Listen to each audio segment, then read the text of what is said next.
Ry havana ho ampitomboina ao aminareo hatrany ny fahasoavan'i Jesoa Kristy Tompontsika. Amen. Miaraka hivavaka isika. Misaotra anao mandrakariva izay Tompo amin'izay rehetra nataonao ary ataonao ihany koa ary mbola hataonao amin'ny fiainanay rehetra. Izany Tompo no hideranay sy hankalazana ianao fa mahalala amin'ny mahasoa sy mahatsara amin'ny fiainanay tsirairay avy ianao. Amin'ity anio ity dia ny voninahitra ao ny momba anay tsirairay avy Tompo. Amin'ny anaran'i Jesoa. Amen. Amin'ity anio ity ry havana dia ny tantaran'i Namana voasoratra ao amin'ny Mpanjaka faharoa toko 15 no andeha indray hijerentsika ny amin'ity lohahevitra izay iainantsika ao anatin'ny volana Oktobra hoe miavao ao amin'ny Tompo ny mpino ity. Namana dia azo ambara fa jeneraly manam-boninahitra ambony tao amin'ny miaramila amin'ny mpanjakan'i Siria ary dia izy no azo lazaina hoe ambony indrindra amin'izany laharam-boninahitra izany.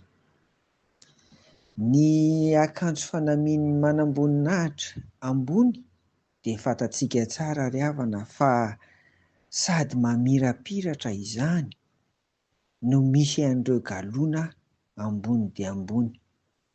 Ny an'ny Namana nefa dia nampalahelo fa ao anatin'izany akanjo miravaka galoana ambony izany no miafina koa ao anatiny ny fanamiana ny aretina dia ny apokana izany izay azo ambara hoe aretiny ny fahotana ihany koa. Ny mpanompo vaviny izay babo avy tany Israely no niteny taminy fa any amin'izy ireo any Samaria dia misy mpaminany lehilahy an'Andriamanitra afaka hanafaka azy amin'izao apokana mahazo azy izao. Elisa no anarany. Dia nandeha nakany Israely ary ity lehilahy ambony manam-boninahitra ity dia Namana izany.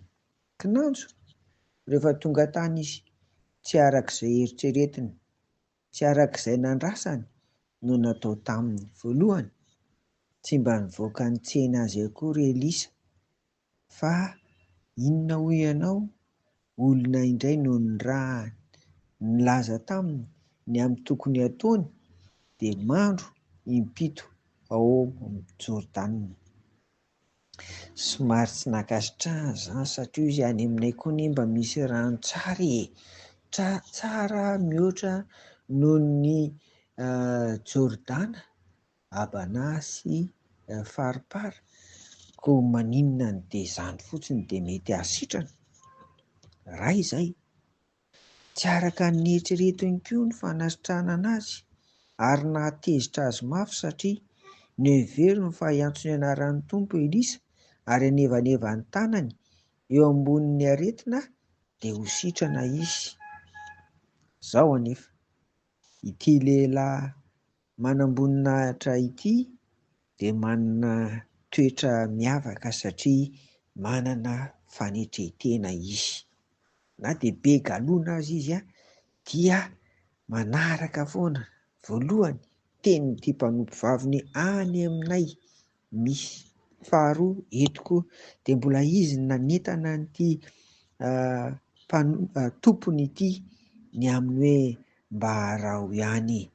Mba harao ihany izany fa na dia zavatra mihoatra noho izany aza no naseny natao mety ho nataonao fa raha izay misitrika indroa fotsiny ao amin'ny Jordana mba hatovy ihany.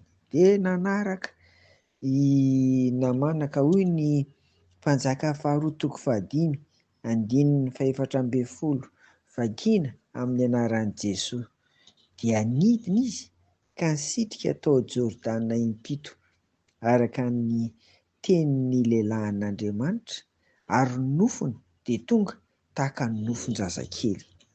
Ry havana, mety tsy ho araka ny eritreretanao na ny nandrasanao koa ny ataon'ny tomponao rehefa tojo zavatsarotra tahaka ny nahazo any namana izao. Fa izao manaova tahaka an'ity manam-boninahitra ity, manana fanetrehitena ary manana ihany koa ny fankatoavana, dia mifankatoavana ny tenin'Andriamanitra amin'ny androntsika izao izany dia ny baiboly iray manontolo, dia ho lasa vaovao tahaka ny namana koa ianao. Vaovao ny vatantenan'ny namana, izay izany izao ny endrik'ilay atao hoe fanavozana ataon'ny Tompo eo amin'ny fiainana. Ary dia tahaka izany koa isika. Jesosy niteny hoe indro havozoko ny zavatra rehetra e, izy ihany koa ry havana dia afaka manavao antsika tahaka ny nataony tamin'ny namana. Izao no mampieritreritρα ary hananana finoana sy fanantenana amin'ny fiainana. Ny Tompo rehefa manavao dia manavao amin'ny tsara tanteraka. Jereo ilay abokana ratsy teo lasa tahaka ny nofon-jazakely amin'ilay fiteny hoe verina d'origine izany. Ry havako, manantena ny Tompo ary indrindra aza fenina ao anatin'ny akanjo ao ny aretin'ny ota fa manatona ny Tompo, manatona ny Jesoa dia hosotraniny ianao ary sotraniny tanteraka. Izay ilay fanavaozana hitantsika eto, fanavaozana tanteraka ny fiainan'ny namana. Ho azy ireo ireo voninahitra ameny mivavaka isika.